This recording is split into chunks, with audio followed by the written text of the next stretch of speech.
Bonjour à toutes et tous, bienvenue sur ma chaîne. Après un petit moment d'absence, aujourd'hui je vais vous parler de la sophrologie. Et pourquoi je vais vous en parler? C'est parce que je viens d'être diplômée de sophrologie fin novembre 2021, formation effectuée avec l'école EFSS, l'école française supérieure de sophrologie. Je vais vous raconter un petit peu qu'est-ce que la sophrologie et pourquoi je me suis formée. En 2021, notre société, à échelle mondiale, a connu de grands tourments. Et je me demandais comment faire face aux drames que chacun a traversés et traverse peut-être encore aujourd'hui. Les répercussions sur nos vies et celles des autres sont parfois étendues et parfois longues. Donc il était évident pour moi d'ajouter une pratique immédiate ayant des effets rapides et durables dans le temps. Soulager les tensions, baisser le stress, gérer les douleurs. Je me permets aujourd'hui de vous faire découvrir cette pratique en quelques lignes et vous expose ensuite les champs des bienfaits et des possibilités. Alors, c'est quoi la sophro? La sophrologie fait partie des thérapies brèves inventées par le neuropsychiatre Alfonso Caicedo dans les années 60. C'est une méthode psychocorporelle orientée sur l'écoute fine des ressentis, ici et maintenant, afin de favoriser le développement de la conscience humaine. Évidemment, son activité ne se substitue pas à celle d'un professionnel de santé, ni même à un traitement médical en cours et à venir. La sophrologie ne guérit pas, mais elle accompagne.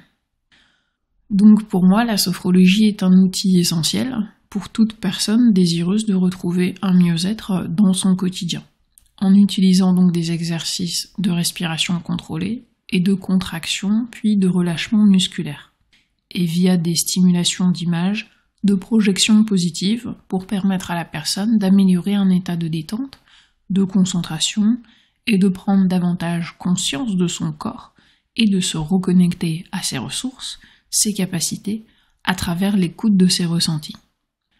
La sophrologie, globalement, se déroule en 4 temps. Un premier temps d'échange autour du parcours de la personne, un deuxième temps de pratique des relaxations dynamiques, un troisième temps de relaxation avec une sophronisation et un 4e temps d'échange afin d'écouter les ressentis de la personne. Je vous invite davantage à aller sur mon site internet pour voir comment se déroule ces temps plus spéciaux. Ces exercices ont pour but de rendre autonome toute personne venant à nous en les invitant à pratiquer des exercices aussi chez eux, afin d'acquérir une autonomie complète. C'est comme repartir avec une valise personnalisée, adaptée à nos besoins et à notre tempérament. Maintenant, un petit peu de grec. La sophrologie vient du terme sos, qui peut signifier harmonie, phrène, conscience, et logos, science. Si on traduit, ça donne la sophrologie et la science de la conscience en harmonie. Elle est une philosophie, un art de vivre, notre rapport au monde, aux autres et à la matière. Alors à qui s'adresse la sophrologie ? Elle s'adresse à chacun d'entre nous et peut être adaptée au profil personnel de chaque individu. On peut débuter la sophrologie très jeune, déjà en crèche par exemple, jusqu'à un âge même très avancé, accompagnant même vers la vie après la vie. La sophrologie peut se déployer dans plusieurs cadres, c'est-à-dire professionnel, médical, scolaire, sportif ou encore associatif. Elle n'a pas vraiment de limite vu qu'il s'agit vraiment d'instaurer du bien-être dans le quotidien. Ça fonctionne comment la sophrologie?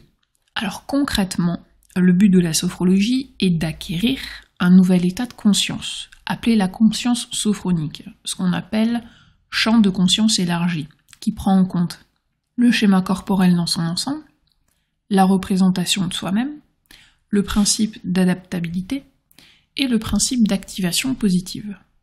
En sophrologie, lorsqu'on pratique, on atteint ce qu'on appelle un état sophroliminal. On passe en onde alpha, ce sont les ondes de la relaxation. C'est ce moment qui est cherché lors d'une séance de sophrologie. Elle permet d'utiliser l'amoindrissement des défenses psychiques et des filtres dans le but d'expérimenter la conscience sophronique, avec les intentions et ce que la personne souhaite atteindre comme objectif. Donc pratiquer la sophrologie ouvre à la stimulation de la mémoire, à la prise de recul, à l'action, d'entendre son corps et s'accepter, se connaître et potentialiser les ressentis internes et externes. Maintenant que nous avons vu le fonctionnement, très rapidement, on en déduit tout de suite le but, c'est-à-dire atteindre et créer un espace de mieux-être durable. La sophrologie permet de gérer l'anxiété, le stress, les angoisses, pour un permis, des examens, une échéance, un concours ou même la maternité, gérer les tensions, l'état dépressif.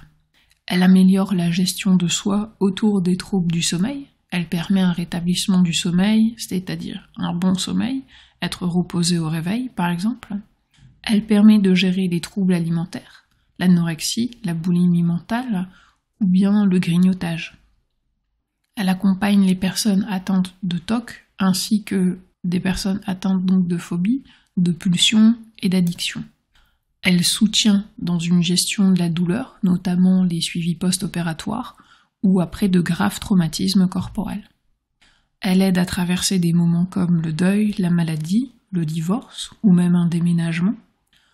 Elle permet de développer, renforcer la confiance en soi, l'image de soi, l'estime de soi. Elle permet d'accroître et de renforcer des compétences pour des compétitions, des préparations sportives, un oral. Elle stimule aussi la mémoire, la prise de recul. Elle crée un espace de mieux-être, même s'il y a présence de vertiges, d'hyperacousie, d'acouphènes, de migraines, de céphalées, de maladies inflammatoires ou même de diabète.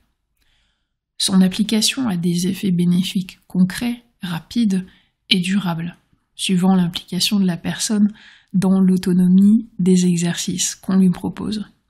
Elle s'adapte à chacun d'entre nous et je m'engage à m'adapter en fonction de vos besoins et vos possibilités. Donc si vous le souhaitez, créons votre mieux-être ensemble et je t'invite à suivre les prochaines vidéos podcasts qui viendront sur la chaîne où je te proposerai des petites relaxations. À très bientôt en te souhaitant une très bonne écoute.